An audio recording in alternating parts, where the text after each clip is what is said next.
குள்ளராக இருந்த வாமனரை புரிந்து கொள்ளாமல் மகாபலி சக்கரவர்த்தியும் 3 அடிதானே எடுத்துக்கொள் என்றார். அடுத்த வினாடி வாமனர் வளர்ந்து விண் உலகையே ஒரு காலால் அளந்து விட்டார். இதை கண்ட தேவர்களும் முனிவர்களும் குள்ள வாமனராக வந்திருப்பது மகாவிஷ்ணு என்பதை அறிந்து பயபக்தியுடன் வணங்கினார்கள்.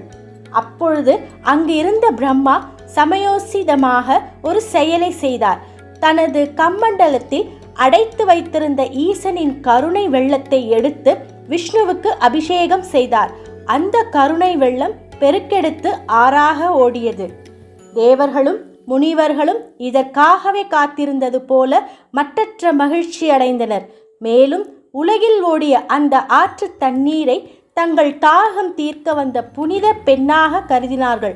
எனவே அவர்கள் அதை மந்தாகினி என்று அழைத்து போற்றி கொண்டாடினார்கள்.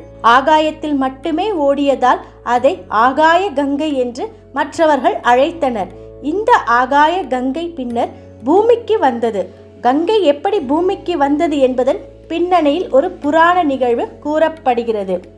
சிவன், விஷ்ணு, பிரம்மா மும்மூர்த்திகளால் உருவான ஆகாய கங்கை விண்ணில் தேவர்களுக்கு தாகம் தீர்த்து வந்த காலத்தில் பூமியில் பகீரதன் என்ற அரசன் ஆட்சி செய்து வந்தான். எல்லா செல்வங்களும் இருந்தும் அவனுக்கு குழந்தை செல்வம் இல்லாமல் இருந்தது.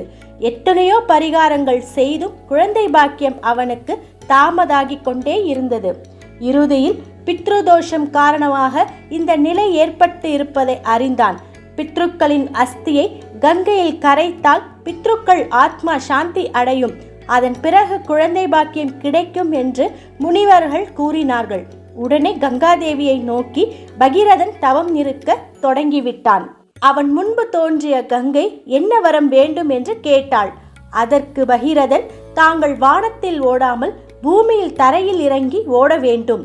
அப்போதுதான் எனது மூதாதையர்களின் அஸ்தியை கரைத்து நான் பலன் பெற முடியும் என்று கூறினாள். இதை கங்கை ஏற்றுக்கொண்டாள். அதே சமயத்தில் அவள் ஒரு நிபந்தனையும் விதித்தாள். அவள் கூறுகையில், நான் பூமியில் இறங்கி ஓட தயாராக இருக்கிறேன். ஆனால் வானத்தில் இருந்து பூமிக்கு இறங்கும் போது எனது வேகம் வலிமையானதாக இருக்கும்.